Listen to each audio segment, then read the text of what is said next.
So what I would do when I was at ringside and I knew something was coming up, I'd give them the Iggy. I would pinch them like in the waist area to tell them like, get the hell out of the way. And some of them would not move. And I would say, you better move. And some of them would still not move. And guess what? They'd get hit. But I gave them the Iggy. So if you don't want to listen to me, too bad for you.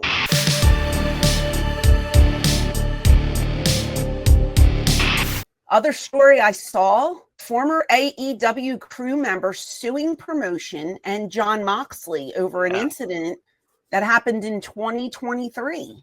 Yeah. What do you know about that? Well, I know that the match was a pretty big time match. Jon Moxley, Kenny Omega. Did not know much about the lawsuit.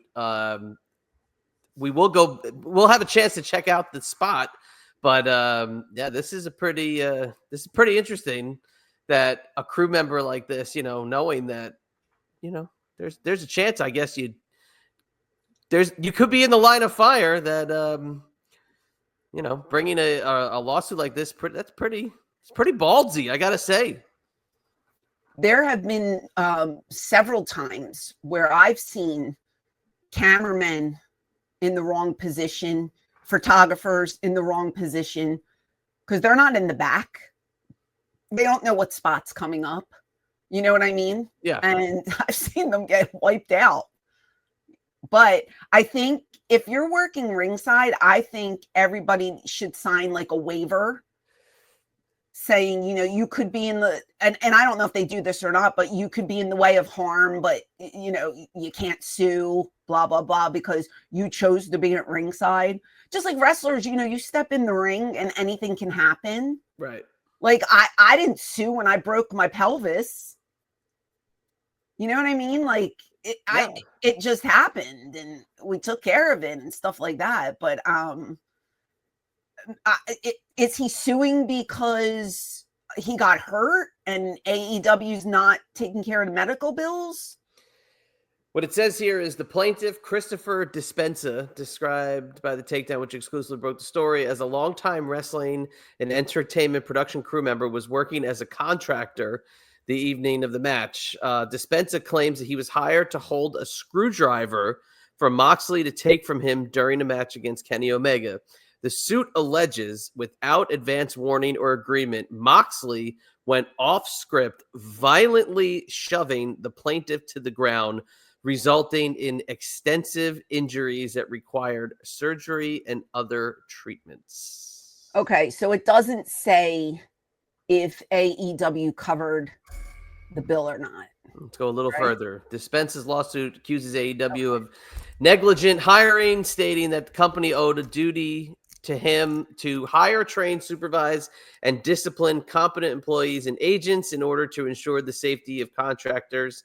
Like Dispenza, it further claims that Moxley's disciplinary history demonstrates a history of unpredictability as well as a lack of control, and his actions showed clear intent to harm Dispenza, or at a minimum, completely disregard for whether harm was a result. He's seeking damages for medical expenses, disability, permanent and serious disfigurement, pain and suffering, and exemplary damages for mental and emotional anxiety, humiliation, and or indignity, among others. Wow, that's a lot of that is some words right there. A lot of stuff going on. I mean, I thought maybe Tony would just say, okay, I'll cut you a check for your hospital bills and you could be on your way. But when you go into all that other stuff, I mean, this could be a multi-million-dollar lawsuit. Well, it could be, but I can show you the clip, and I'm going to let me see the clip. Business. I just want to say thanks to Wrestling Inc. That's where we got the story from. I'm not sure how many people covered that, but I'd like to give credit where credit is due, because people post my clips all the time and don't even mention the podcast, so it pisses me off. So, Wrestling Inc. Thanks.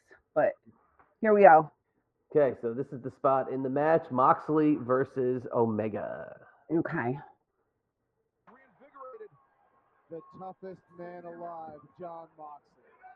Hey, Bryan Danielson, both these guys are tough. Are you kidding me right now? Okay, so let's... Wait a minute. Are you kidding me right now? Can you roll that back 1 second? Absolutely. Can you? Absolutely. If you blinked, you missed it. So bring that back. All yeah. right. Throws him back into the ring. Hey, He goes to grab his screwdriver. these guys are Okay. tough. Okay. He shot himself with a screwdriver here. Oh, Okay. I was expecting him to be just manhandling, just slapping him around, like having him by the ears, shaking him. He shoved him. He took the gimmick and he shoved him. Now maybe the guy landed on his shoulder and maybe something happened to his shoulder. He took a weird bump.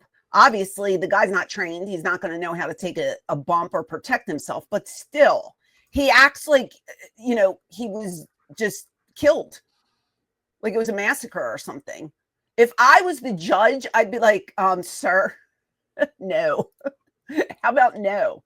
Because what did the doctor say? How did he got shoved. What happened to him? What's the medical report say? He's got a bruise on his arm? I think that humiliation and indignity part is I think that's going to be the key one, because I think everybody's laughing at him. Because now he should be humiliated, but for this, no. Take it like a man. Get up, move on.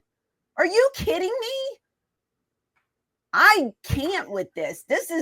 I'm on Mox's side.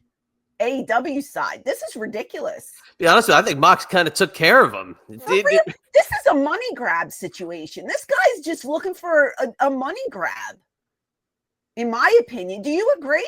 I completely 100% agree. He probably went to the back and said, hey, he pushed me, he wasn't supposed to. And they were like, oh, sorry, shit happens. And he was like, oh, I'm not going to do it. I'm going to sue you now. There was probably something in his agreement that night that said shit might go down. You got to watch out. I mean, he lightly pushed him. Like, first of all, do you think that this man has no knowledge of the way John works or no knowledge of the way wrestling works? I couldn't tell you. Here's the contact right there. Okay. So, all right. Moxley's, his one hand is right on the side of his neck. Right here. I'm going to put my pointer. Yeah, I see. Right here. Yep. Okay. Yep. So, all right. Maybe he's going to say, oh, he's got a little twinge in his neck right there. But where he's got his other arm, I mean, he's really not shoving him that hard. I thought he took the screwdriver and maybe put it in his head a couple times. I thought he was just going to go rogue on this guy. Yeah, put the boots to him or something. But shoved him. Oh my God. I'm so glad you brought this up for content because the context, because I just pictured the worst. But I feel like if they're going to have to use this footage, I would think in court. Oh, and yeah. I feel like, first of all, if the judge knows professional wrestling and stuff, they're going to laugh at this dude. If you've ever shoved somebody, which the force of your shove can take you in the direction of the person you're shoving, right? He shoved him so lightly, he didn't even move. He's still standing in his right up position. You know what I mean? You push somebody, you're moving in that direction with them. And look at his back. That's gnarly looking. And that's not even the spot we talked about. That's something else. What the hell happened to his back? This is a complete bullshit cash grab. Just trying to get one over on AEW, which AEW has taken some lawsuit beatings over the last, year publicly. Really? They had the one with, remember there was the Ryan Nemeth.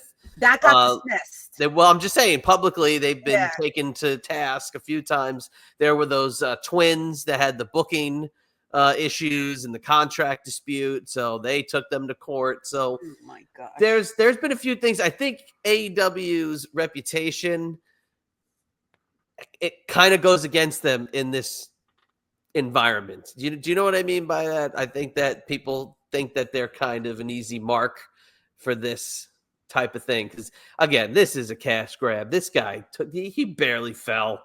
Yeah. It's he slipped on a banana peel. I don't understand that at all. I honestly thought he was going to be like Abby just sticking up, just stabbing his head. And the guy's going to have gig marks for the rest of his life on his head, scars.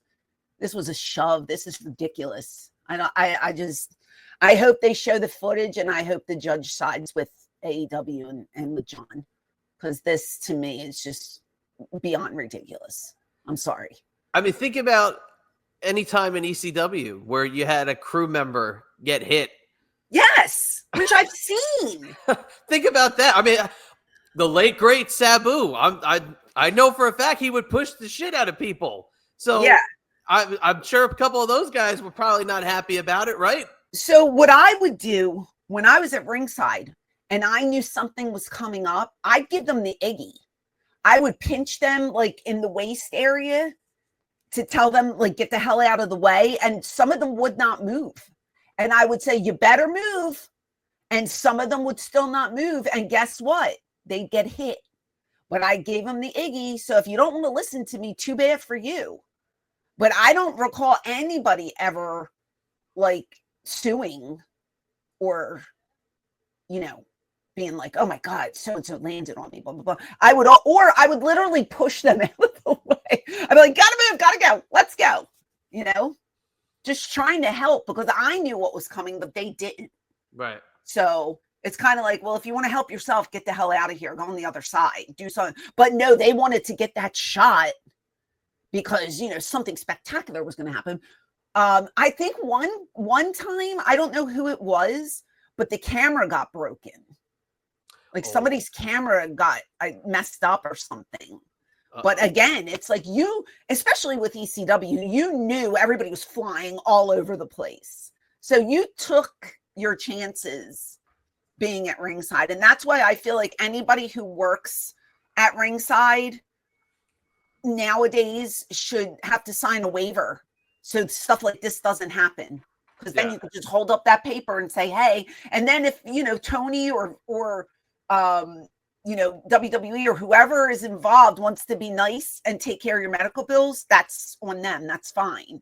They shouldn't have to because you're taking a chance doing it. I completely agree. I got hit in the balls by Bubba as a fan. What? At a TNA house show at the arena in 2000. Yeah, he fell backwards and went like that to me. I think it was intentional. It's another reason why I didn't want to say anything to him when he was on the show. You should have told him. That was hilarious. He fell back and he hit me in the balls. Wow. But what was I going to do? Be like, he hit me in the balls. Now I can't have children. So I'm going to sue TNA in 2004 at the time. Yeah, well, you have two beautiful kids, so you're fine. Or 2006 or something. There's a guy that told me that I either hit him in the balls or kicked him in the balls by accident. Because I was doing something and they were sitting there and I clipped him. And I think he was like, that was the greatest day of my life. I was like, oh, okay. It was a legendary story between me and friends I had at the time. But the match is out there. It's Road Dogg and Billy Gunn versus Devon and Bubba. And it's at the arena. It was a TNA house show. Remember, we were talking about those last week. But the angle of the camera is on Devon and Road Dogg, not Billy and Bubba on the other side. So it could have caught me getting hit in the balls. But that would have been fun. They were on the other side. Could have used that for your sizzle reel. I would 100% use it as my sizzle reel. Yeah. 100%.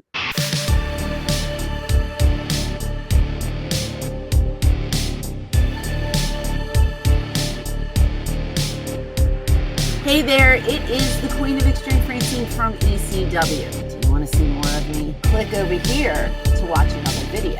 Or click over here to listen to my podcast. And as always,